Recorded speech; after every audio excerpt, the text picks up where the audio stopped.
I got elected federally. We had 2 seats provincially. There was a provincial election the following year after the '88 election and federal election, and our leader had resigned. We didn't keep that seat. The 1 seat we had, we lost. We had no seats.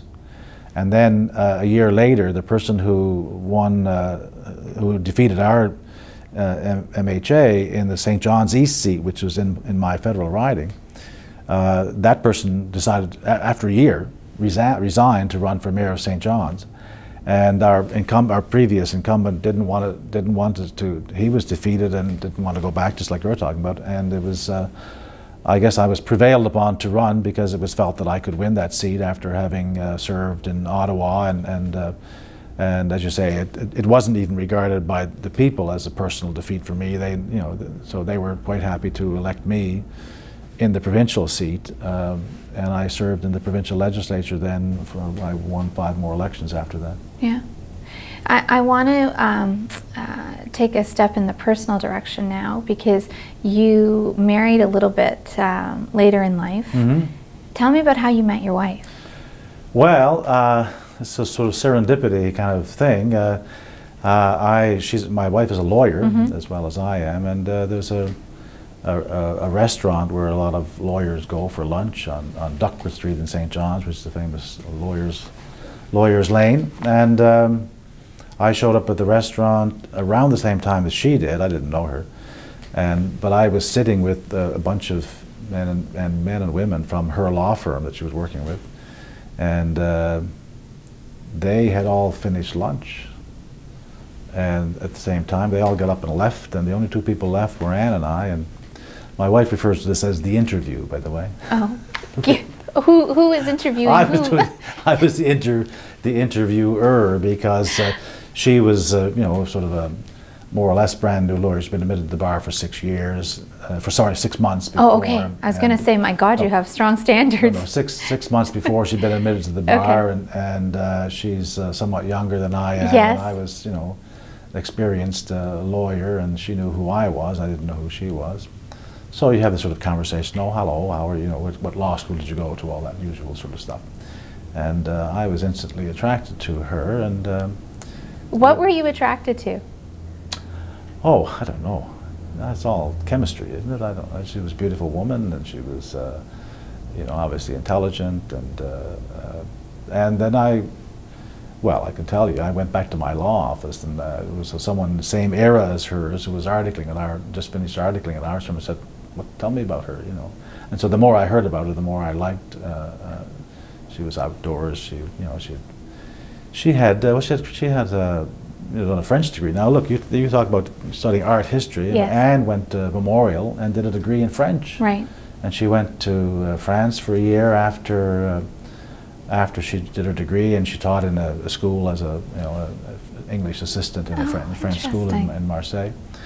And then she went to law school. She went to McGill Law School. So she had, people find their paths, and and that's why university education should be available, because you don't want to have a BA and $40 or $50 whatever plus $1,000. You want to be able to have say a general arts degree or some degree or any degree, and still be able to pursue some other part of life, and not be saddled with the idea that, oh, now I've got to get this job and pay down all that debt, because there's an awful lot more to life than paying down debt. Yeah, so sometimes it doesn't. Anyway, feel like that was in October. Okay. So how quickly did you follow up with your wife? Oh, very quickly. Very quickly, like 6 hours.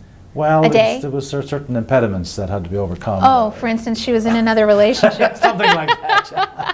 Okay. But anyway, as soon as the word got around that wasn't happening very much, and I know I very quickly pursued the date with her, and yeah.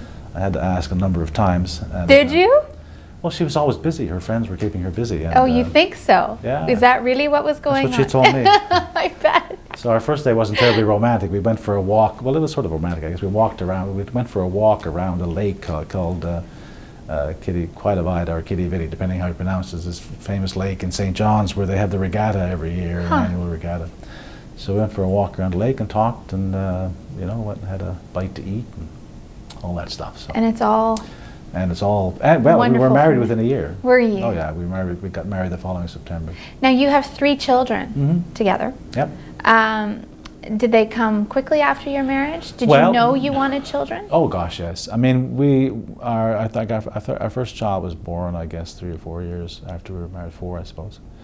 And we have 3, 14, our oldest 14, 12, and 9. So we have 2 girls and a boy. And they're at the very active age now. Yeah. They're all into lots of different things, you know. Well, they're all into some sort of sport, you know, with figure skating or hockey. Our second daughter plays hockey. Our oldest is into figure skating. The boy, John, he played hockey this year, but he likes basketball and soccer a bit better.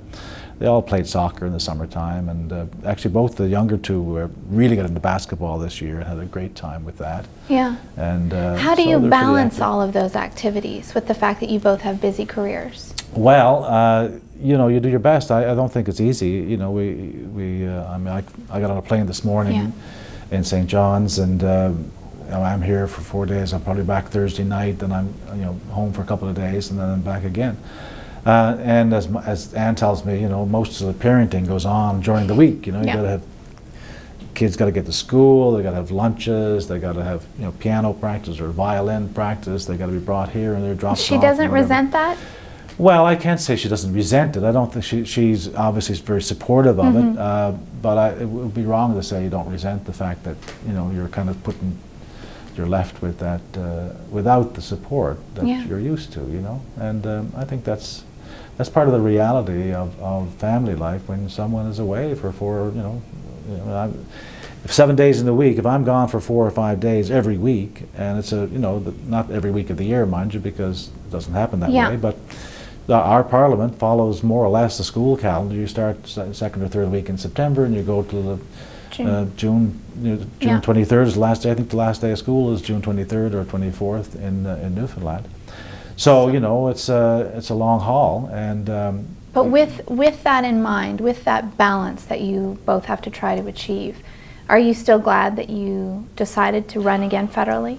Oh yes, I thought about it long and hard, and although I didn't think it was I resigned from provincial politics in 2006, not thinking that this was even an option. I had felt that my chance to come back to Ottawa as a member of Parliament had come and gone. There were several times in the past 15 years or 20 years when there would have been good opportunities for me politically.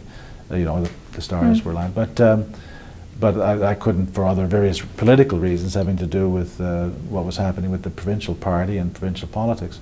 But the stars lined up, I guess, and I had to think about it, and it wasn't an easy decision then either. In fact, it was just as hard this time as it was the first time. Harder in some ways because I knew I could do it, in the sense it was something that I'd done before. But harder because it would have meant a big decision for our family. Fortunately, I mean, our daughter is 14, is extremely interested in politics. That's she good. thinks it's a great idea. She loves the idea of me being involved. She would like to be Prime Minister herself, so I'm announcing it now. Good. And, yes, we'll all know years later. Watch out for her. She'll come on the scene. She's very keen. She's very happy. But I mean, all our kids are happy for me to be able to do this, and they came up for the swearing in, and we had been to Ottawa a couple of summers ago, and so they kind of knew where I was going to work. If I was going to be elected. So, we kind of made the decision easier. Made the decision together, yeah. Well, I'm looking forward to hearing your daughter's name in a few years when she begins her run for PM. Well, her name is Amelia, so you might it's remember a catchy that name. It's a catchy name. It's not an unusual name anymore. It is. I guess people it is an unusual name. Starting to use it again, but it's a very powerful woman's name with Amelia Earhart. Yes. And, okay, well, we'll keep our eyes peeled and our ears open. Absolutely. I'm glad that you took the time to be here today. Thank you very much.